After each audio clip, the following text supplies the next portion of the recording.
I'm not really a big fan of people saying, sow those wild oats while you're young and you're free.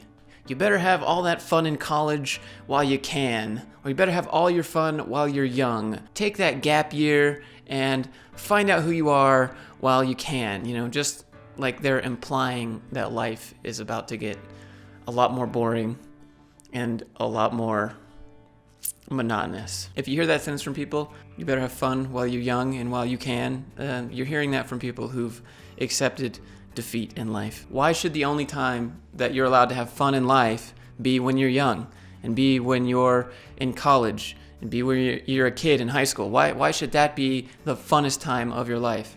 Why do you have to settle down right when you finish college, or right when even people settle down while they're in college, which is crazy to me, or right after high school, which is even crazier.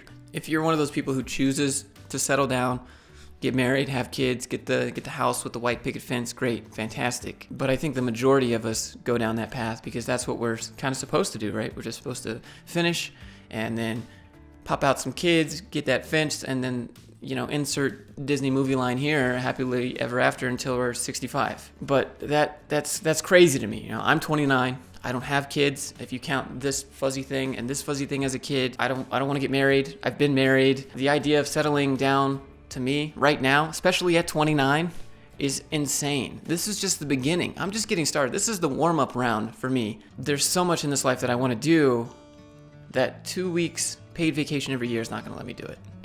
2 days a week on the weekend is not going to let me do it. And that 2 days a week on the weekend is really only one day, because you got to catch up on errands on one, and then on Sunday you get about half a day before you get all like, oh, I better get ready for work tomorrow. So you really don't even get 2 days a week on a weekend. But here's a bigger issue.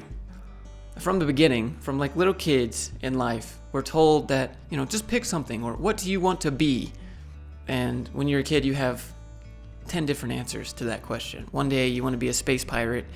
The next day you want to be an underground miner. The next day you want to be Spyro the Dragon. But the thing is, they just keep asking that question, and you're just supposed to pick one thing and do it forever. And that whole idea of just having to pick your one thing. What's your one thing that you want to do until you work yourself into the grave, Josh? Just go ahead and pick that. You get to do it until you're 65, and then maybe you have 15 years left after you retire to do what you want. This whole idea of just doing one thing, one job, one skill set your entire life until you're old, and then you can do whatever you want, and you have your golden years. Maybe you get golden hour, like golden light, just watching the sun go down every night, realizing that this is how you spent your life. I mean, it's not golden in a good way. When you were 18, I think that's when the majority of us made the decision to go to college, just because that's what you do, right? Big old question mark on your life right there, just big stamp question mark. I guess this is what I do.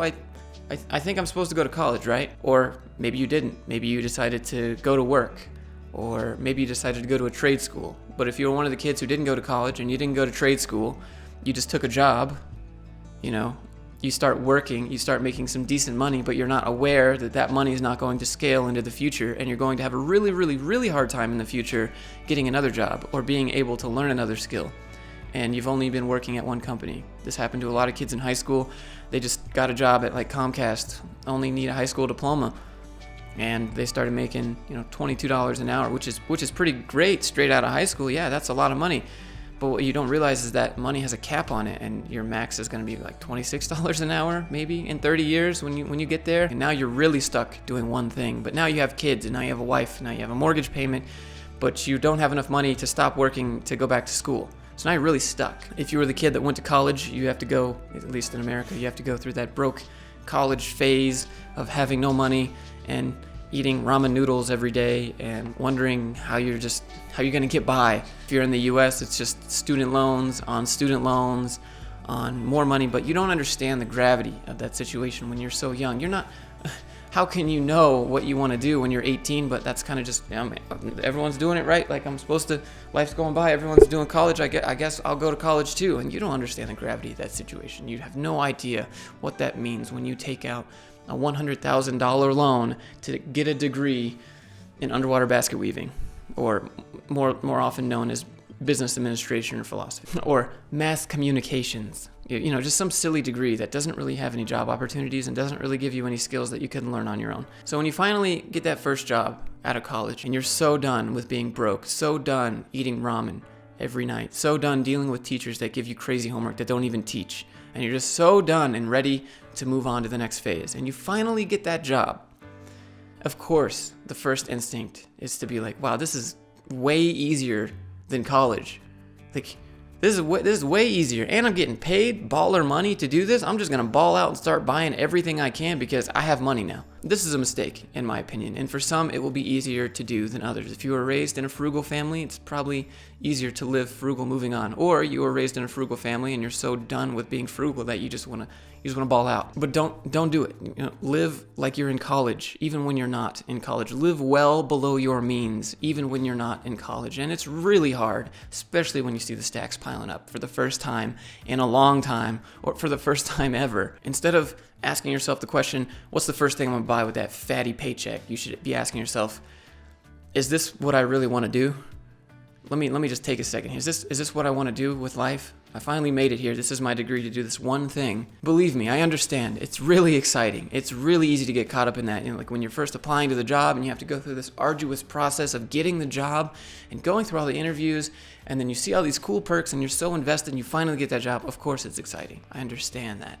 But you have to understand that at some point that excitement will fade away. When you're still in that excited phase, you're going to look around, you're going to see all these corporate drones, and you're going to be like, I don't understand. Corporate's great, Josh. I just got my job. This is the best thing in the entire world. I don't know what you're talking about. This dude just hates everything. He's just the saltiest person on the planet. Like all these other people at the job that don't like their job, they're just here because they're not motivated. They're just not good workers. They're not. Then you hit that midlife crisis. Then you start to realize, wait, am I even enjoying this anymore? Like, I don't really have any weekends. I mean, I guess I'm having weekends, but I'm not really doing anything with my weekends. I only have 10 days a year to go do things I want. Otherwise, I have to do things that I have to do and then try to spend the rest of my evening not wanting to just relax all day because all my good effort was spent here at the job. It's really difficult. And you start questioning all these things about yourself. You start wondering, like, wait, hold on. Wait a second. Once you start questioning those things, it's too late. You're so deep into paying on things that you can't afford. You're so deep into paying on things with future money that you don't have yet, like cars, putting things on credit, like new fancy electronics and stuff. You're so deep into that, there's no way in hell you're getting out now. Financially stuck, and you have a 60-month loan payment on your car. Only then does it start to make sense. Only then do you start to realize why all these other people at your company are not happy anymore, but they're just making tons of money and you don't understand what's wrong with these people. And then you realize you're one of those people. And then you look at these new kids and you're like, oh man, I remember when this was exciting and I was happy about the job. All these fresh college grads, and you start to get just salty about things, and they're still free and they still have the opportunity to take that chance to not go dive deep into debt. But you're too busy just trying to be happy every day that there's no way that you're just gonna go sit down with one of these new college grads at your company and be like, hey, look, man, don't do what I did because I'm stuck. Please don't get stuck. When you first get your job, it's not time to ball out. It's not time to go hard. It's not time to just start buying all the things that you couldn't buy.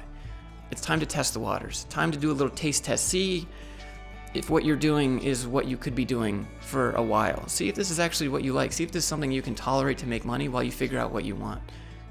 If you really enjoy working at your job, like some of you, I'm sure do, great, do that thing.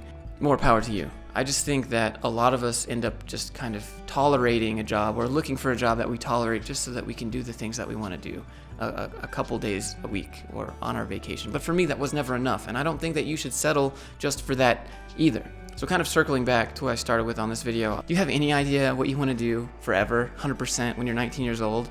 No, I don't think any of us do, and I think that's supposed to be how it is. I think even now I'm not sure what I'm supposed to be doing. I just do things. I'm constantly testing the waters. When you're so young and life is moving at what seems so fast and you're getting all these new privileges in life, like you moving out of your mom's house, going to college, experiencing that college life, new independence, be able to do what you want when you want, and it's so fun. I don't think that anyone's really spending that time figuring out who they are. You just do the things that you're supposed to do because you look around and everyone else looks like they know where they're going, but in truth, kind of no one really does. And it's easy to get blinded by money when you're coming out of college, especially when you've been broke for so long.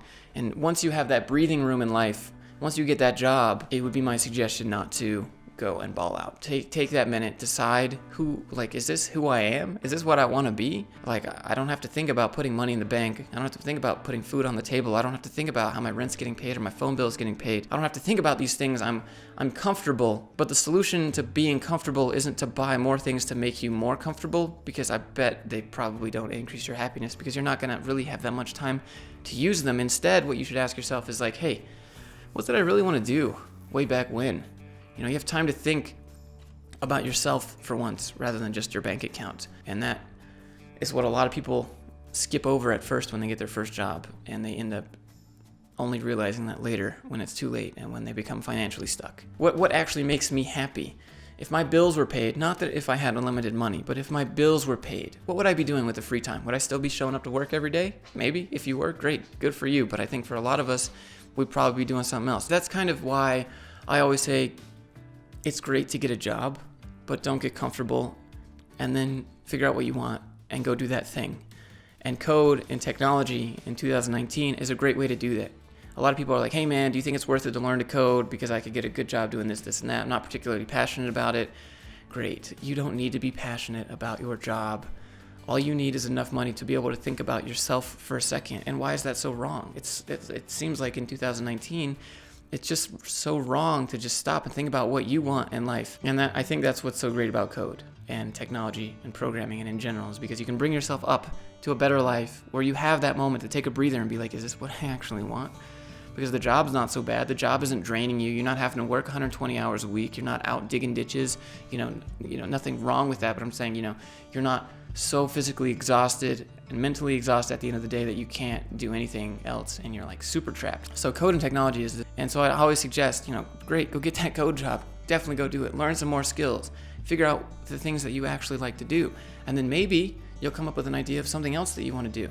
And hopefully you're not financially trapped to where you can't go do those things. Because I got a lot of questions about this. Hey, do you think it's worth it to learn? I'm currently doing this as a job and I hate my life. Yeah, dude, definitely go learn to code. Definitely go get that job, make more money. You'll have a minute to think about you and maybe where you want to go in the future, rather than just thinking about how am I going to pay my rent. That's the point of this video. So don't go ball out when you get your first job. Don't go ball out when you get that first fatty paycheck. Take a second. Figure out what you want. Because otherwise, you're going to be stuck trying to figure out what you want. And now you're going to be stuck trying to figure out how to get out of it. And you're not going to be able to get out of it. Then you'll become one of those corporate drones. So this is advice from me to you. Please don't go do that. I'm not even going to mention the fact that they could let you go at any time, or, the economy tanks or whatever. This is straight from me to you. Figure out what makes you happy. And for me, code is a part of the equation. It's part of the equation. But what are we doing the equation to get to? Like I said in my other video the other day, code is a tool. Anyways, I hope you guys have a killer Wednesday. I'll see you in the next one.